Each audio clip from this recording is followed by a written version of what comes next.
அன்பார்ந்த எனதருமை யூடியூப் நேயர்களுக்கு வணக்கம். அதாவது ஜோதிட சாஸ்திரத்தில் நமக்கு தெரியாத சில விஷயங்களை இருக்குது. அந்த தெரியாத விஷயங்களை நம்ம பிரயோகப்படுத்திட்டு தான் இருக்கோம். என்ன காரணம்னா, ஒவ்வொரு நாளும் ஒரு கணக்கு எப்போ வரும் அப்படின்னா,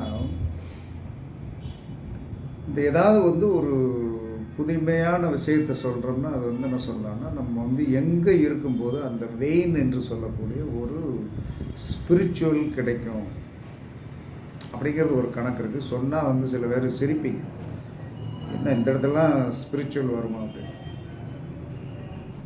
லெட்டின் அல்லது பாத்ரூமில் நாம் நம்மளுடைய உடல் உபாதைகளை கழித்து கொண்டிருக்கும் போதும், நம்ம குளிச்சுக்கிட்டு இருக்கும் போதும் தான் இந்த ஸ்பிரிச்சுவல் மைண்ட் வரும். எனக்கெல்லாம் அப்படி தான் வரும். நான் உண்மையை சொல்ல போனால் என்ன சொல்கிறேன்னா, இந்த ஸ்பிரிச்சுவல் மைண்ட் அப்படின்னு சொல்லக்கூடிய, இப்போ நான் சொல்ல போகிற விஷயம் யாருமே இன்றைக்கி வரைக்கும் சொன்னது கிடையாது.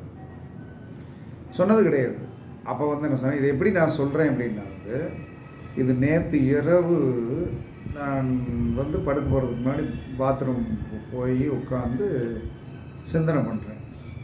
என்ன சிந்தனை வருகிறது என்று சொன்னால், தெய்வ பலம் அப்படின்னு சொல்கிறாங்களே, இந்த தெய்வ பலம் நமக்கு எவ்வளோ பெர்சன்டேஜ் இருக்குது, இதை நம்ம கண்டுபிடிக்கிறதுக்கு ஜாதகத்தில் வழி இருக்கா. இந்த சிந்தனை ஓடுகிறது, இந்த ஸ்பிரிச்சுவல் மைண்ட் எனக்கு ஓடுகிறது. அப்போ ஓடும்போது ஆமாம் உண்மைதான், நமக்கு என்ன சொன்னான்னா எப்பயுமே 100% தான் மார்க்கு. அதுக்கு நமக்கு கடவுள் எவ்வளோ பெர்சன்டேஜ் தெய்வ பலம் அவருடைய அருட்கடாட்சம் நமக்கு இருக்கிறது என்பதை நம்ம தெரிஞ்சுக்கிறதுக்கு என்ன வழி அப்படின்னு சொல்லிட்டு நடக்க வேண்டிய வேலை நடந்துகிட்ருக்கு. சிந்தனை பண்ணிகிட்டு இருக்கும்போது வந்த ஒரு விஷயம்தான் இந்த விஷயம். இப்போ சொல்கிறேன், புரிஞ்சுக்கிடுங்க. ஏன்னா நீங்களே உங்கள் ஜாதத்தை போட்டு என்ன சொன்னோன்னா நமக்கு எத்தனை பெர்சன்டேஜ் இருக்குது, 100%ல் என்ன செய்ய 25 இருக்கா, 50 இருக்கா, 75 இருக்கா, 100 இருக்கிறதா? 100 இருக்கிறவன் பாக்கியசாலியாக தேடவே வேண்டிய அவசியம் கிடையாது. 75 இருக்கிறவன் 25% தேடித்தான் ஆகணும். 50 இருக்கிறவன் 50% தேடித்தான் ஆகணும். ஓகேவா? அப்போ 25 இருக்கிறவன் 75 தேடித்தான் ஆகணும். ஒன்றுமே இல்லைன்னா அவன் என்ன சொன்னான், போராடித்தான் ஆக வேண்டும் என்று சொல்லக்கூடிய ஒரு அற்புதமான விஷயம் எனக்கு தட்டுப்பட்டதை இன்றைக்கி நான் ஒரு வீடியோவாக அது ஒரு 10 நிமிஷம் உங்களுக்கு பேசுகிறேன். புரிந்து கொள்ளுங்கள், எடுத்துக்கொள்ளுங்கள். உங்களுக்கு எவ்வளோ பெர்சன்டேஜ் நீங்கள் பிறக்கும்போது கடவுள் உங்களுக்கு மார்க் போட்டுட்ருக்காரு, நீங்கள் எவ்வளோ என்ன சொன்னாலும் தேடணும், இறையர்களே எவ்வளோ தேடணும் அப்படிங்கிறத இப்போ நான் உங்களுக்கு சொல்லிடுறேன். நீங்கள் உங்களுடைய இதை என்ன சொன்னா தேடி எடுத்துக்கிடுங்க. அதாவது நாம் பிறந்த நட்சத்திரத்திற்கு 6வது நட்சத்திரம் தெய்வ பலம், அது உண்மை. சரி, நம்ம பிறந்த நட்சத்திரத்துக்கு 6வது நட்சத்திரம் நமக்கு வேலை செய்தா செய்யலையா அப்படிங்கிறது எப்படி கண்டுபிடிக்கிறது? இதானே இங்கே பிரச்சனை. அப்போ நாம் பிறந்த நட்சத்திரத்திற்கு 6வது நட்சத்திரம் என்ன அப்படின்னு என்ன சொல்றான்னா, உங்களுக்கு தெரியும். உங்களுடைய பிறந்த நட்சத்திரத்துக்கு 6வது நட்சத்திரம் தெய்வ பலம் என்பது உங்களுக்கு தெரியும். அது வேலை செய்கிறதா செய்யவில்லையா என்பதை நீங்கள் எப்படி கண்டுபிடிப்பீர்கள்? இதான கேள்வி. அப்போ என்ன சொல்றான்னா, நாம் பிறந்த நட்சத்திரத்திற்கு 6வது நட்சத்திரம் எதுவோ, அந்த பிறந்த நட்சத்திரத்திற்கு 6வது நட்சத்திரத்தில் 6வது நட்சத்திரம் ப்ளஸ் அதோடைய அணுஜென்மம் திருஜென்மத்தில் ஏதாவது ஒரு கிரகம் இருக்க வேண்டும். இப்போ ஒருத்தர் அசுவதி நட்சத்திரத்தில் போய் உட்கார்ந்துட்டு பிறந்துட்டார். அப்போ கேதுவோடைய நட்சத்திரத்தில் அசுவதியில் ஒருத்தர் பிறந்து விட்டால், அசுவதி, பரணி, கார்த்திகை, ரோகிணி, மிருகசீரிடம், திருவாதிரை தான் அவருக்கு தெய்வ பலமுடைய நட்சத்திரம் என்று நம்ம முன்னோர்கள் சொல்லியிருக்கார்கள். இதை இன்னைக்கு வரைக்கும் நம்ம இதுதான் உண்மை. இதில் எந்த மாற்று கருத்து யாருக்குமே என்ன சொல்ல நீங்கள் சொல்ல முடியாது. அப்போ அந்த திருவாதிரை, சுவாதி, சதயத்தில் ஏதாவது ஒரு கிரகம் உட்கார்ந்திருந்தால்தான் ராகுவால் உங்களுடைய திருவாதிரை நட்சத்திரத்தால் உங்களுக்கு தெய்வ அனுக்கிரகத்தை கொடுக்க முடியும். இல்லை என்று சொன்னால் கொடுக்க முடியாது. எல்லாருமே சார் எனக்கு தனஸ்தானாதிபதி ஓகே. தனஸ்தானாதிபதி எந்த நட்சத்திரத்தில் உட்கார்ந்திருக்கிறாரோ, தனஸ்தானாதிபதி எந்த நட்சத்திரத்தில் உட்கார்ந்திருந்தாலும் சேர்த்தான். அந்த நட்சத்திரத்திற்கு 6வது நட்சத்திரம் தான் அந்த தனஸ்தானாதிபதிக்கு தெய்வ பலத்தை கொடுக்கிறார். இப்போ தனஸ்தானாதிபதி ஒருத்தருக்கு கேட்டை நட்சத்திரத்தில் போய் உட்கார்ந்துருக்கிறார். அப்போ கேட்டை நட்சத்திரத்துக்கு 6வது நட்சத்திரம் என்னது என்பது தான் அவிட்டம். அந்த அவிட்டம் மிருகசீரிடம் சித்திரையில் ஏதாவது ஒரு கிரகம் இருந்தால் இவருக்கு பணம் வந்துடும்.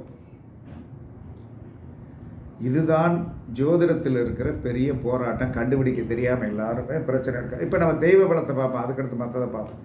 அப்போ நம்ம பிறந்த நட்சத்திரத்திற்கு 6வது நட்சத்திரம் என்ன நட்சத்திரமோ அந்த நட்சத்திரம் அதற்கு 10வது நட்சத்திரம், அதற்கு 19வது நட்சத்திரத்தில் ஏதாவது ஒரு கிரகம் இருந்தால் உங்களுக்கு முதல் பாயிண்ட் 25% வந்து என்ன சொல்கிறான்னா வந்து உங்களுக்கு வந்து மார்க் ஓகே.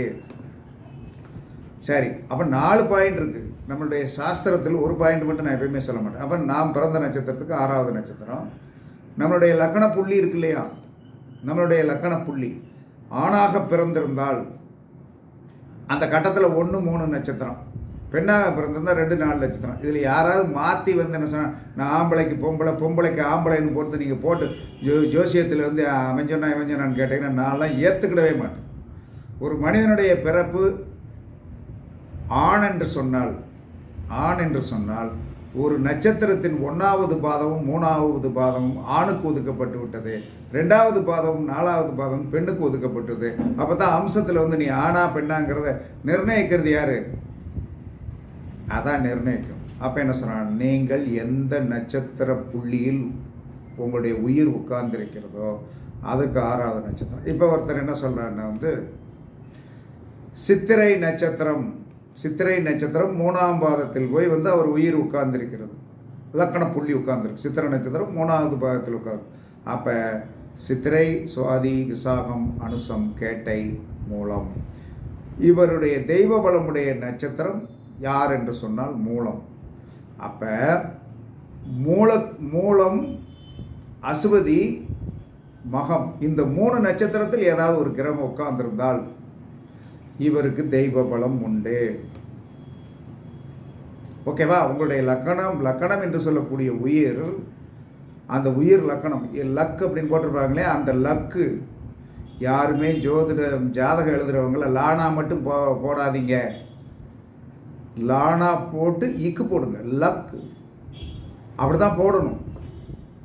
வெறும் லானா மட்டும் போட்டாச்சுன்னா லூஸ் ஆகிடும். இதுக்கு எதுக்கு லூஸ் ஆகுதுன்னு அது ஒரு வீடியோவே போடணும்.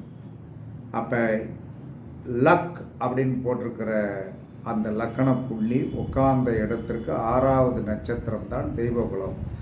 அந்த நட்சத்திரத்துக்கு உண்டான இதில் இப்போ சித்திரை நட்சத்திரம் 3ஆம் பாதத்திலிருந்து 6வது நட்சத்திரம் மூல நட்சத்திரம், மூலம், அசுவதி, மகத்தில் ஏதாவது ஒரு கிரகம் இருந்தால் இவருக்கு தெய்வ பலம் உண்டு. 2வது பாயிண்ட். 3வது பாயிண்ட், சூரியன் என்ற நட்சத்திரம். சூரியன் என்ற நட்சத்திரத்திற்கு 6வது நட்சத்திரம் தான் தெய்வ பலத்தை கொடுக்கும். ஓகே, அப்போ அந்த 6வது நட்சத்திரத்திலேயோ அந்த 6வது நட்சத்திரத்திற்கு வந்து என்ன சொன்னால் 10வது நட்சத்திரத்திலே 19வது நட்சத்திரத்தில் ஒரு கிரகம் நிற்கணும். இப்போ சூரியன் சுவாதியில் உட்கார்ந்துருக்கிறார். சூரியன் சுவாதியில் உட்கார்ந்துருக்காருன்னா சுவாதி, விசாகம், அனுசம், கேட்டை, மூலம், புராடம். அப்போ சுக்கிரனுடைய நட்சத்திரங்களில் ஏதாவது புராடம், பரணி, பூரத்தில் ஏதாவது ஒரு கிரகம் உட்கார்ந்திருந்தால் இவருக்கு தெய்வ பலம். சூரியன் மூலமாக 25%. அதுக்கடுத்து லக்கணாதிபதி நின்ற நட்சத்திரம். ஒருத்தருடைய லக்கணாதிபதி வந்து என்ன சொல்கிறான்னா வந்து எந்த நட்சத்திரத்தில் போய் உட்கார்ந்திருக்கிறாரோ அந்த நட்சத்திரத்திற்கு 6வது நட்சத்திரம் அவருக்கு தெய்வ பலத்தை கண்டிப்பாக கொடுக்கும் அப்படின்னு சாஸ்திரம் சொல்லுது. அப்போ வந்து அதை அடையணுங்கிற விதி நமக்கு இருக்கா அப்படிங்கிறத எப்படி கண்டுபிடிக்கிறது? அப்போ என்ன சொன்ன, ஒருத்தருடைய லக்கணாதிபதி என்று சொல்லக்கூடிய ஒருத்தர் மேச லக்கணத்தில் போய் பிறந்திருக்கிறார். அந்த மேச லக்கணத்திற்குண்டான செவ்வாய் பூச நட்சத்திரம் 1ஆம் பாதத்தில் போய் உட்கார்ந்திருக்கிறது என்று சொன்னால் அப்போ பூச நட்சத்திரத்தில் இருந்து பூசம், அனுசம், கேட்டை, மூலம், பூராடம், உத்தராடம், பூசம், ஆயில்யம், மகம், பூரம், உத்திரம், அஸ்தம். அப்போ சனியோடைய நட்சத்திரத்திற்கு தெய்வ பலத்தை கொடுக்கக்கூடிய நட்சத்திரம் அஸ்தம், சந்திரனுடைய நட்சத்திரம். அப்போ அந்த சந்திரனுடைய நட்சத்திரத்தில் ஏதாவது ஒரு கிரகம் வந்து கண்டிப்பாக இருக்க வேண்டும். இருந்தால் இவருக்கு வந்து என்ன சொல்கிறான்னா வந்து தெய்வ கடாட்சம் வந்து என்ன சொல்கிறான்னா வந்து உண்டு. அப்போ நாலு பகுதி 4 × 25 100. 4 × 25 100. அப்போ இதில் நமக்கு வந்து என்ன சொல்கிறான்னா வந்து இந்த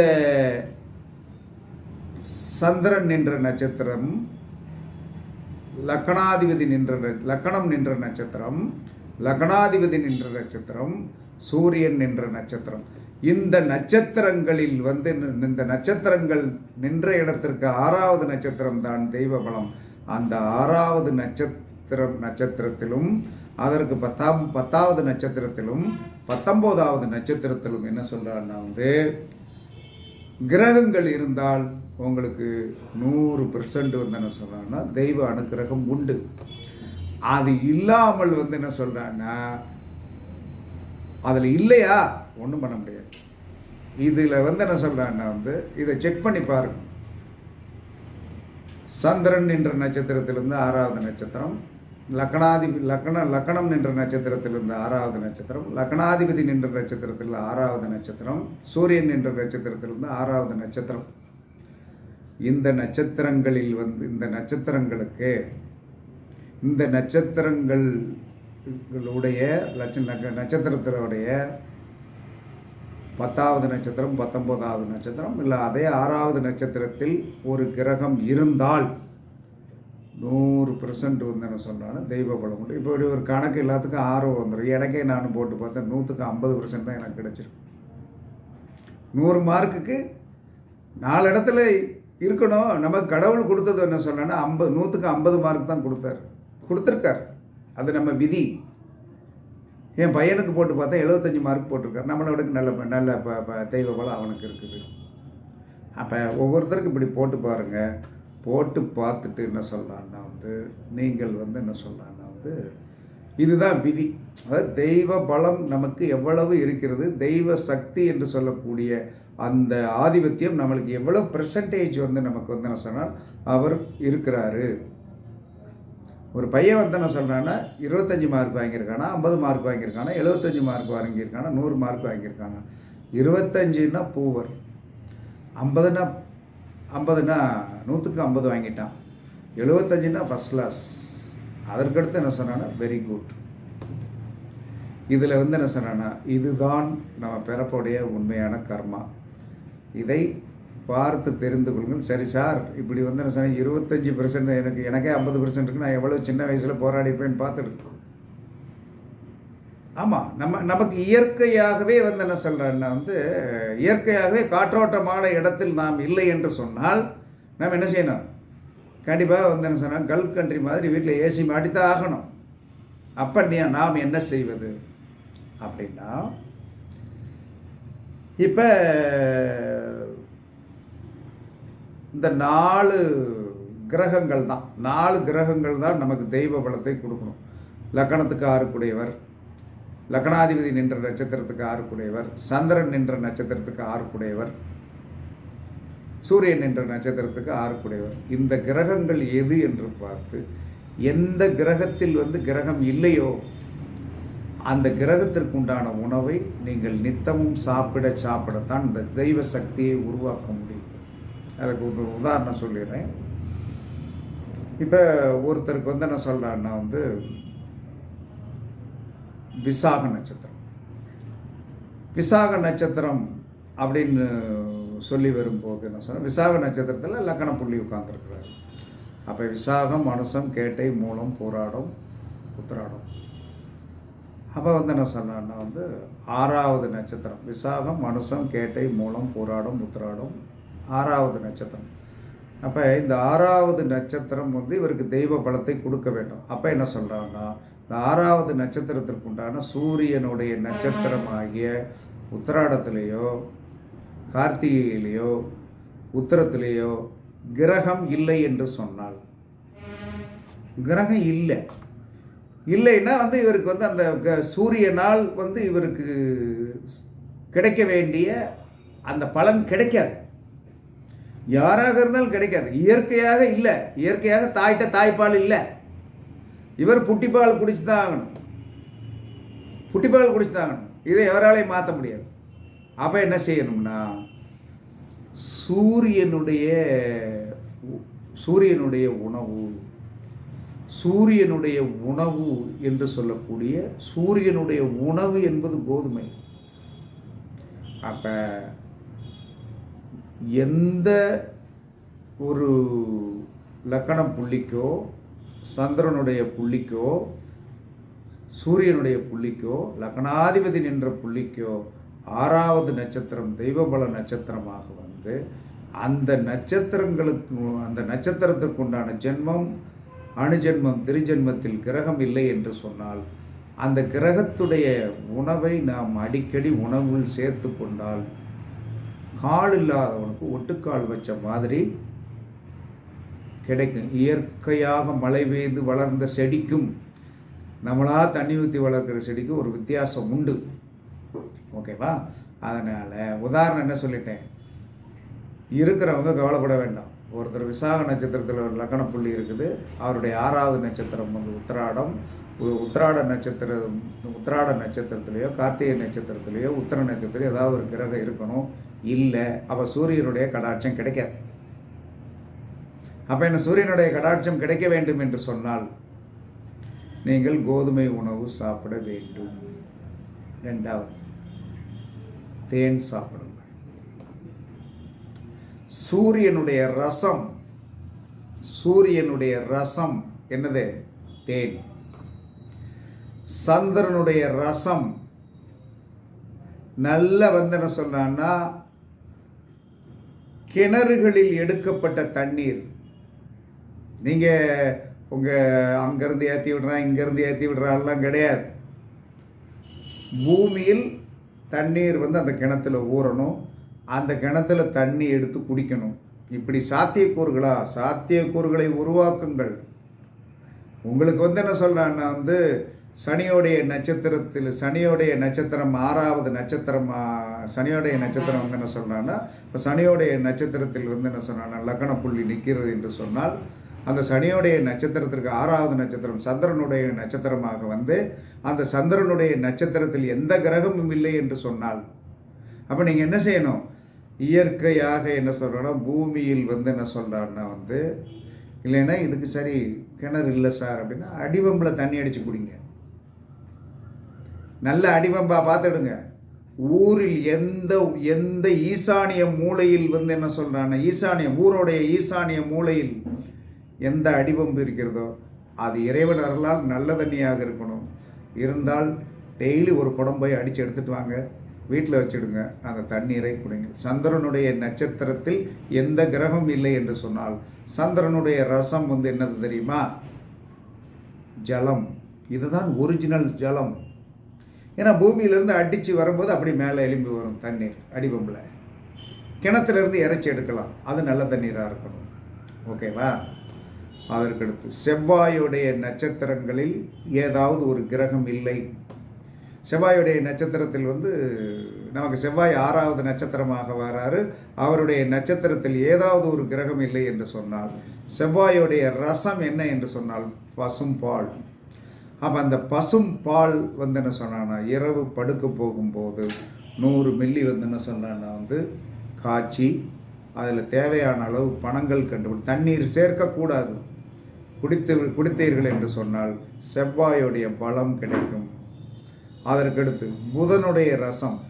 புதன் நமக்கு 6 நட்சத்திரமாக வந்து 6வது நட்சத்திரமாக வந்து அந்த புதனுடைய நட்சத்திரத்தில் எந்த கிரகமும் இல்லை என்று சொன்னால் புதனுடைய சக்தி நமக்கு கிடைக்க வேண்டும், அந்த தெய்வ பலம் கிடைக்க வேண்டும். அப்போ புதனுடைய சக்தி என்பது கரும்புச்சாறு வாங்கி டெய்லி ஒன்று குடிச்சிட வேண்டியதான். அதற்கடுத்து குருவோடைய நட்சத்திரம் நமக்கு 6வது நட்சத்திரமாக வந்து அந்த குருவோடைய நட்சத்திரங்களில் எந்த கிரகமும் இல்லை என்று சொன்னால் நீங்கள் சாப்பிட வேண்டியது என்ன சொல்கிறாங்க? நெய் ஊற்றி டெய்லி சாப்பிடுங்க. குருவோடைய ரசம், குருவோடைய சக்தியை பெறுவதற்கு நீங்கள் சாப்பிட வேண்டிய ரசம் வந்து என்ன சொல்கிறாங்கன்னா வந்து நெய் ரோஸ்ட்டு சாப்பிடலாம், நெய் சாதம் சாப்பிடலாம்.